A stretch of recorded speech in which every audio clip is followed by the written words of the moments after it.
الرحیم اللہ تبارک و تعالیٰ کے پاکیزہ نام سے آغاز کرتے ہیں جو بہت مہربان نہایت رحم والا ہے۔ بخاری شریف کی حدیث نمبر 477 پر کلام ہو رہا ہے۔ حضرت ابو ہریرہ رضی اللہ تعالیٰ عنہ اس کے راوی تھے، انہوں نے فرمایا کہ نبی کریم صلی اللہ علیہ وسلم ارشاد فرماتے ہیں کہ جس کا مفہوم یہی ہے حدیث کا کہ اگر کوئی شخص گھر میں نماز پڑھے یا بازار میں نماز پڑھے اور ایک شخص جماعت سے نماز پڑھے تو جماعت سے نماز پڑھنے والے کی نماز ان دونوں کی نماز سے 25 گنا زیادہ درجہ رکھے گی۔ اور آپ نے ارشاد فرمایا کہ جب تم میں سے کوئی شخص عمدہ طریقے سے وضو کرے اور مسجد میں آئے اور اس کا صرف نماز پڑھنے کا ارادہ ہو تو اس کے ہر قدم پر اللہ تبارک و تعالیٰ ایک درجہ بلند فرماتا ہے اور اس کے ایک گناہ کو مٹا دیتا ہے یہاں تک کہ وہ مسجد میں داخل ہو جائے۔ اور جب وہ مسجد میں داخل ہو تو جب تک وہ نماز کی وجہ سے مسجد میں ٹھہرا رہتا ہے فرشتے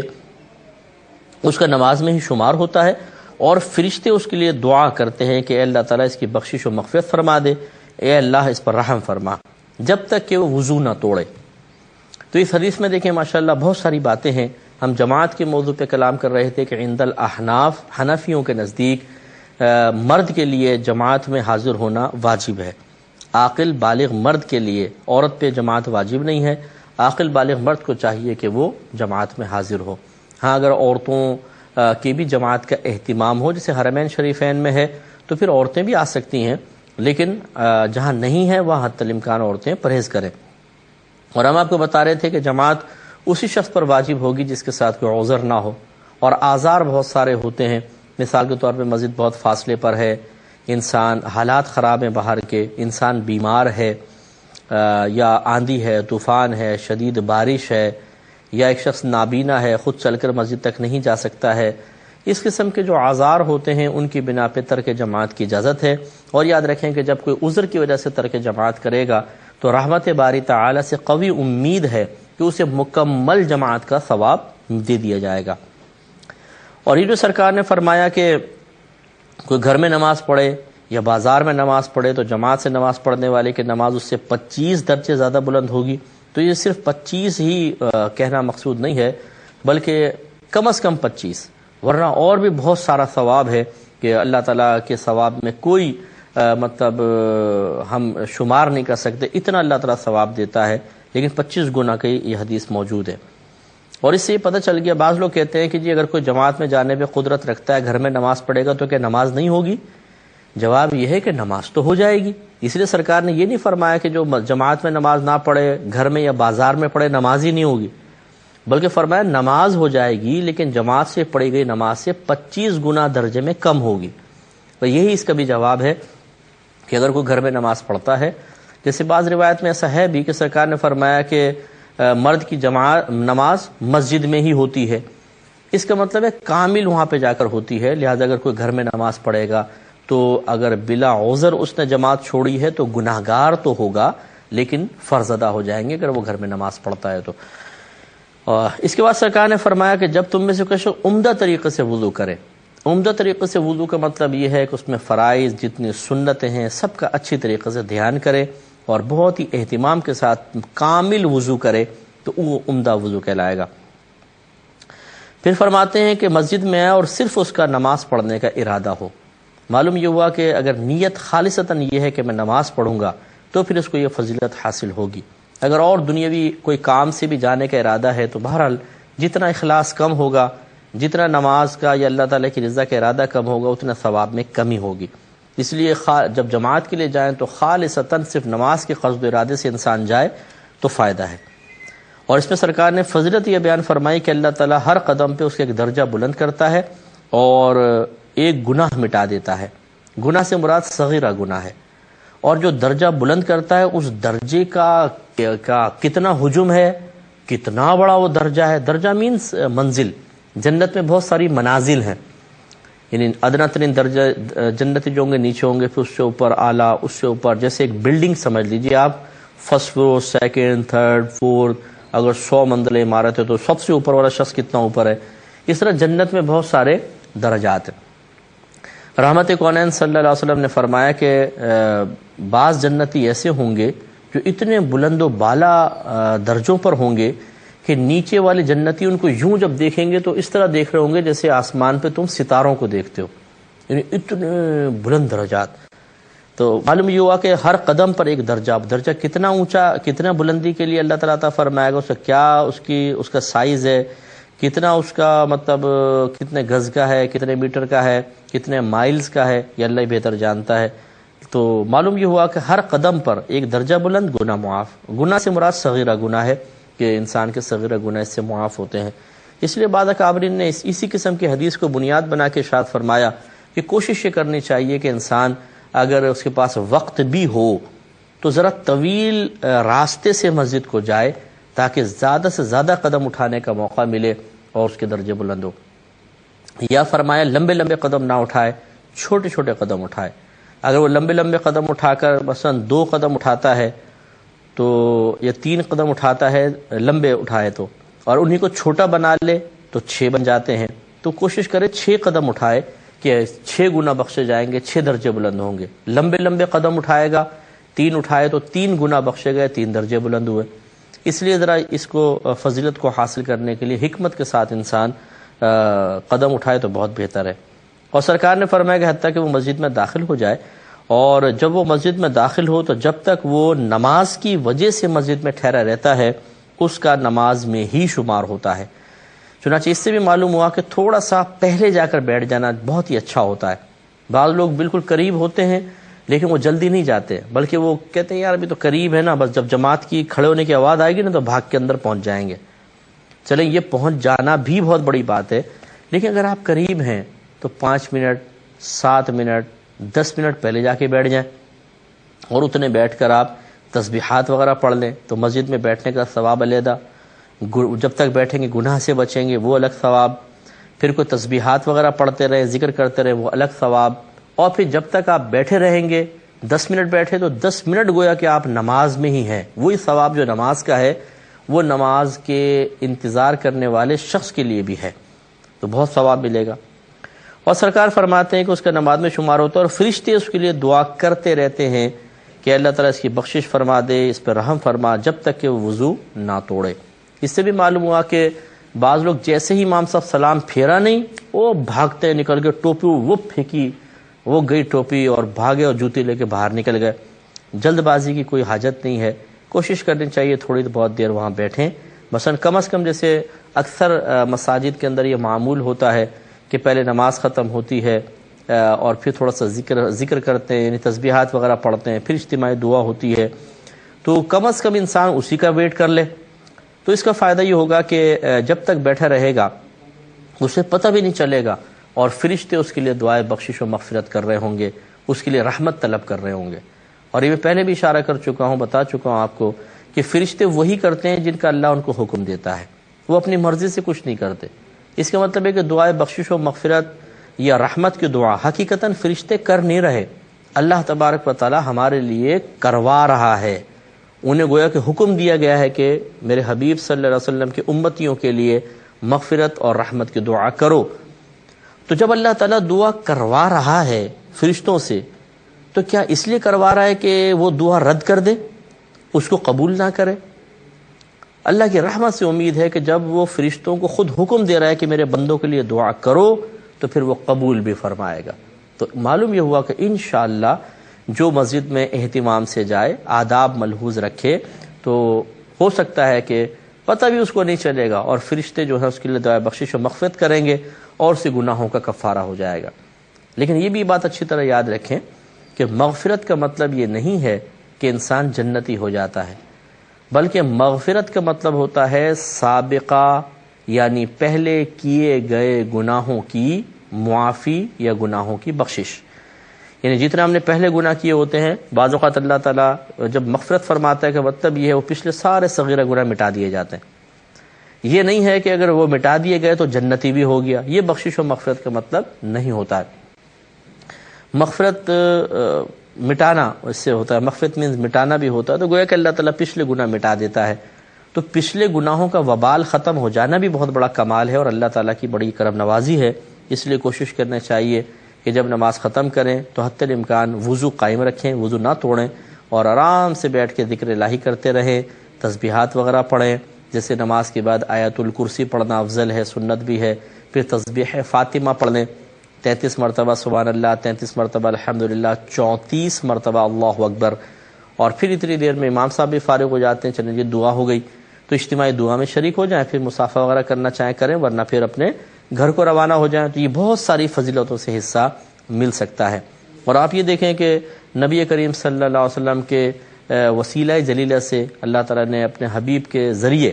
ہمیں بہت ساری ایسی چیزیں عطا فرما دی ہیں کہ ذرا سا انسان علم رکھتا ہو، سمجھداری کا مظاہرہ کرے تو قدم قدم پہ ثواب حاصل کر سکتا ہے، قدم قدم پر اپنے لیے بخشش و مغفرت حاصل کر سکتا ہے، قدم قدم پر اپنے گناہوں کا کفارہ بنا سکتا ہے، اپنے درجات کی بلندی کا سامان کر سکتا ہے۔ ضروری ہے علم۔ اب جن بھائی بہنوں نے اس کو سنا اور وہ اپنے ذہن میں محفوظ رکھیں گے، انشاءاللہ ان کو فائدہ پہنچے گا۔ ضمناً ایک بات عرض کر دیتا ہوں، ہو سکتا ہے کسی بہن کے ذہن میں خیال آئے کہ جی مردوں کو تو بڑی فضیلت مل گئی، گھر سے نکل رہے ہیں، ہر قدم پہ نیکیاں وغیرہ وغیرہ، پھر مسجد میں جا کر بیٹھنا، پھر فرشتوں کو ان کے لیے دعائے بخشش و مغفرت کرنا، تو ہمارے لیے؟ تو یاد رکھیں کہ اللہ تعالیٰ کی رحمت بہت بڑی ہے، بہت وسیع ہے۔ بہنوں کو چاہیے وہ گھر میں رہ کر عبادت کریں۔ اللہ تبارک و تعالیٰ کے کرم سے امید ہے کہ اللہ تعالیٰ، چونکہ آپ کے ساتھ عذر ہے، آپ مسجد میں جا نہیں سکتی ہیں، اور میں نے پہلے آپ کو بتایا کہ جن کے ساتھ عذر ہوتا ہے، ہم نے اکثر قاعدہ شرعیہ یہی دیکھا ہے کہ اللہ تبارک و تعالیٰ اس کو ثواب عطا فرما دیتا ہے۔ جیسے سرکار نے فرمایا اگر کوئی نیک عمل کر رہا تھا، کوئی نیک عمل مطلب کرتا رہتا تھا، اس کا معمول تھا، پھر وہ بیمار پڑ گیا، تو اللہ تبارک و تعالیٰ اس بیماری کی وجہ سے جو اعمال چھوٹتے ہیں، صحت میں جتنے بھی وہ اعمال کرتا ہے، ان سب کا ثواب اسے عطا فرماتا رہتا ہے۔ اس طرح ایک روایت میں ہے کہ اگر کوئی حج کے لیے نکلا اور راستے میں اس کا انتقال ہو گیا، اب عذر ہے نہ پہنچ نہیں سکتا، تو اللہ تبارک و تعالیٰ اسے مکمل حج کا ثواب عطا فرما دیتا ہے۔ ایسی ایک روایت میں فرمایا کہ اگر کوئی جماعت کے لیے گیا اور وہاں جا کے اس کو پتہ چلا کہ جماعت ہو چکی ہے، تو اللہ تبارک و تعالیٰ اسے مکمل جماعت کا ثواب عطا فرمائے گا۔ اس طرح کے نمازیوں کے ثواب میں سے کچھ کمی بھی نہیں ہوگی۔ تو یہ تمام حدیثیں ہمیں بتا رہی ہیں کہ جب کوئی، اچھا اسی طرح ایک اور میں حدیث عرض کر دیتا ہوں۔ سرکار صلی اللہ علیہ وسلم کی ترمذی کی روایت ہے، ایک جہاد کے لیے تشریف لے گئے، صحابہ کرام بھی ساتھ تھے، تو سرکار صلی اللہ علیہ وسلم نے ارشاد فرمایا کہ جتنے مدینہ منورہ میں عورتیں، بچے، بوڑھے، کمزور رہ گئے ہیں، وہ جتنے بھی جہاد کا ہمیں ثواب ملے گا، جہاں جہاں ہم ثواب حاصل کریں گے، اس تمام میں برابر کے شریک ہیں۔ تو صحابہ کرام علیہم رضوان نے عرض کیا رسول اللہ صلی اللہ علیہ وسلم، ہم تو اتنی مشقت برداشت کر رہے ہیں، وہ گھر میں وہ کیسے برابر کے شریک ہے؟ سرکار نے فرمایا ان کی نیتیں ہمارے ساتھ ہیں، یعنی اگر عذر نہ ہوتا وہ ہمارے ساتھ ہوتے۔ تو اب ہماری بہنوں کو بھی دیکھ لیں، اگر کسی بہن کی خواہش ہے کاش ہمارے لیے بھی جماعت کی اجازت ہوتی تو ہم مسجد میں جا کے پڑھتے، اب اگر وہ گھر میں پڑھ رہی ہیں کسی عذر کی بنا پر، اللہ تعالیٰ کی رحمت سے امید ہے کہ انہیں بھی اللہ تعالیٰ ان فضیلتوں میں سے حصہ عطا فرما دے گا۔ لہذا دل چھوٹا کرنے کی بالکل ضرورت نہیں ہے، نہ اللہ تبارک و تعالیٰ کی معاذ اللہ تقسیم کے اندر کوئی ناانصافی کا عنصر ہے۔ اللہ تعالیٰ اپنے سب بندے بندیوں کو بہت کچھ عطا فرماتا ہے۔ ہماری ہی تنگ نظری ہوتی ہے کہ بعض اوقات ہم اس زاویے سے دیکھتے ہیں کہ ہمیں اپنے بارے میں کچھ اس قسم کا گمان ہونے لگتا ہے۔ اس گمان کو جگہ ہرگز نہ دیں، اللہ تعالیٰ سب کو ثواب عطا فرمائے گا۔ اگلا باب قائم کیا ہے، باب تشبیک الاصابع فی المسجد وغیرہ، یعنی مسجد وغیرہ میں انگلیوں کے اندر انگلیاں ڈالنے کا باب۔ تشبیک کا مطلب ہوتا ہے اس طرح یہ انگلیاں ایک دوسرے میں ڈال لینا، اس کو تشبیک کہتے ہیں۔ تو کہتے ہیں اس کا باب۔ حدیث نمبر 478 اور 489، 478 479 دونوں کو یہاں ذکر کیا ہے۔ ایک ہی طرح کا مضمون تھا تو ایک جگہ ذکر کر دیا۔ یہ کہتے ہیں کہ حضرت ابن عمر یا ابن عمر رضی اللہ تعالی عنہما نے بیان کیا کہ نبی کریم صلی اللہ علیہ وسلم نے اپنی انگلیوں میں انگلیاں ڈالی ہیں، یعنی اس طرح سرکار نے ایک دوسرے انگلیاں ڈالی، صحابہ نے دیکھا تو اس کو بھی نقل کر دیا۔ لہٰذا معلوم ہوا کہ انگلیوں میں انگلیاں ڈالنا کوئی منع نہیں ہے، ڈال سکتے ہیں۔ 480 نمبر حدیث پاک ہے، حضرت عبداللہ بن عمر رضی اللہ تعالی عنہ بیان کرتے ہیں کہ نبی کریم صلی اللہ علیہ وسلم نے فرمایا کہ اے عبداللہ بن عمر، اس وقت تمہارا کیا حال ہوگا کہ جب تم لوگوں کے تلچھٹ میں اس طرح باقی رہ جاؤ۔ پھر آپ نے اپنی انگلیوں میں ڈال لی۔ تلچھٹ میں مطلب لوگوں کے ہجوم کے اندر پھر تمہاری مثال بالکل تم اس طرح رہ جاؤ گے، یعنی جو اس وقت دور میں لوگ رہتے ہیں جیسے انگلیاں ڈال لی جائیں، بس اس طرح قریب قریب رہ جاؤ گے، باقی اور اضافی لوگ ہوں گے۔ اسی طریقے سے اگلی حدیث پاک ہے، اس سے معلوم ہو کہ دیکھیں نبی کریم صلی اللہ علیہ وسلم نے گفتگو کرتے ہوئے انگلیوں میں انگلیاں ڈالی ہیں، تو کبھی ایسا ہو کہ آپ بھی بات کرتے ہوئے اس طرح انگلیاں ڈالیں، اور آپ یہ اگر نیت کریں کہ رحمت کونین صلی اللہ علیہ وسلم نے بھی اس طرح کیا تھا اس لیے میں کر رہا ہوں، تو اس پہ بھی انشاءاللہ آپ کو ثواب حاصل ہو جائے گا۔ 481 نمبر حدیث پاک ہے، حضرت ابو موسیٰ رضی اللہ تعالی عنہ بیان کرتے ہیں کہ نبی کریم صلی اللہ علیہ وسلم نے ارشاد فرمایا کہ بے شک مومن ایک عمارت کی طرح ہیں۔ لفظ بنیان آیا حدیث میں، بنیان عمارت کے لیے بھی بولتے ہیں، بنیاد کے لیے بھی بولتے ہیں۔ عمارت کا لفظ زیادہ بہتر نظر آتا ہے کہ عمارت کے اندر اینٹیں لگی ہوتی ہیں، وہ اینٹیں ایک دوسرے سے جڑتی ہیں تو ایک مضبوط عمارت مارز وجود میں آتی ہے۔ تو سرکار نے فرمایا کہ بے شک مومن ایک عمارت کی طرح ہیں، وہ ایک دوسرے کے ساتھ جڑ کر مضبوط ہوتے ہیں، اور نبی کریم صلی اللہ علیہ وسلم نے اپنی انگلیوں کو انگلیوں میں ڈالا، یعنی یوں سرکار نے فرمایا جڑ کر مضبوط ہوتے ہیں، اس طرح کر کے دکھانا چاہتے تھے تو انگلیوں کو انگلیوں میں ڈال دیا، تو یہ راوی نے بیان کیا۔ تو اس حدیث پاک میں دیکھیں یہ جملہ بڑا خوبصورت ہے کہ مومن ایک عمارت کی طرح ہے کہ ان میں سے ایک حصہ دوسرے کو مضبوط کرتا ہے۔ اگر آپ ایک دو اینٹیں ایسے رکھ دیں، دھکا دیں، گر جائیں گی، لیکن جب آپ اینٹوں کو ملا کے سیمنٹ وغیرہ لگا دیں تو مضبوط ایک دیوار بن جاتی ہے جو 10 آدمی بھی دھکا دے کے نہیں گرا سکتے۔ اور اگر ستون وغیرہ بنا دیے جائیں، پلرز جو اٹھائے جاتے ہیں اور زیادہ مضبوط ہوتے ہیں، ان کے اندر بجری، سیمنٹ اور کنکر، یہ سب چیزیں جو کنکری ہوتی ہے موٹی وہ ڈالی جاتی ہے تو بڑا مضبوط بن جاتا ہے۔ تو رحمت کونین صلی اللہ علیہ وسلم اصل میں مسلمانوں کے اتحاد کی قوت کی طرف اشارہ فرما رہے ہیں کہ بے شک مومن عمارت کی طرح ہیں، یعنی ان کو ایسا ہونا چاہیے، اور اس کا فائدہ کیا ہوگا کہ ایک دوسرے کو مضبوط کرے گا۔ لیکن آج آپ دیکھیں کہ جو اسلام سے دور لوگ ہیں، غیر مسلم ہیں، ان کے اندر یہ آپ چیز دیکھیں گے، وہ بالکل ایک جان ہے۔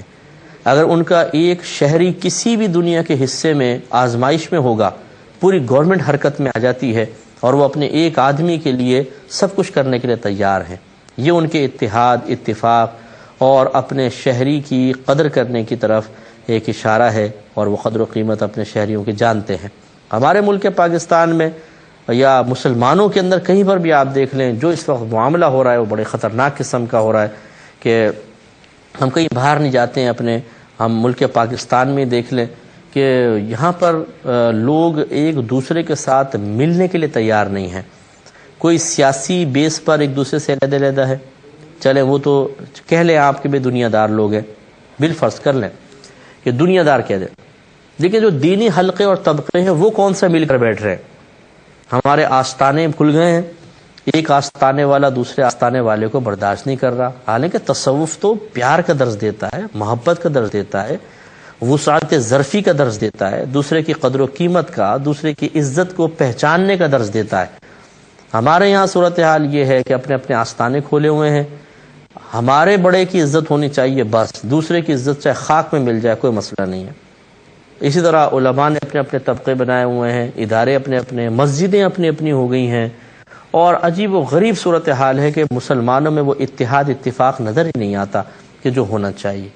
تو ہمارے نبی کریم صلی اللہ علیہ وسلم اسی طرف اشارہ فرما رہے ہیں کہ مومن تو ایک عمارت کی مثل ہوتے ہیں کہ وہ ایک حصہ دوسرے حصے کو مضبوط کرتا ہے، اور ہم ایک حصہ دوسرے حصے کو کمزور کر رہا ہے۔ اس کا مطلب ہے کہ ہم مسلمان تو ہیں لیکن تعلیم شرع کی برکات سے محروم ہیں، ایسا نہیں ہونا چاہیے۔ تو اس میں اجتماعی طور پہ پورے معاشرے کو تبدیل کرنا یقیناً بہت ہی مشکل اور قریب ناممکن ہے، لیکن اگر ہم میں سے ہر شخص اپنے آپ کو تبدیل کرنے کا ارادہ اور عزم کر لے تو کچھ نہ کچھ تو چینج آئے گا نا، چاہے وہ آٹے میں نمک کے برابر ہو۔ مثال کے طور پر میں اپنے کسی مسلمان بھائی کی عزت خراب نہیں کروں گا، اس کے سے انتقام نہیں لوں گا، اس کی غلطیوں کو نظر انداز کروں گا، اس کے پیار و محبت کا ثبوت دوں گا، پریشان ہوگا تو ہمدردی کروں گا، مدد کروں گا۔ اس طریقے سے دو آدمی مضبوط ہوں، پھر تیسرے کو کریں، چوتھا اپنے خاندان کو مضبوط کر لیں، اس طریقے سے آہستہ آہستہ یہ برکات آگے بھی چلیں گی اور مسلمانوں میں اتحاد کی وجہ سے مضبوطی نظر آئے گی۔ تو اللہ تعالیٰ سے دعا ہے کہ رب کریم جو کچھ ہم نے سنا اسے یاد رکھنے کی توفیق عطا فرمائے، آمین۔ وآخر دعوانا ان الحمد للہ رب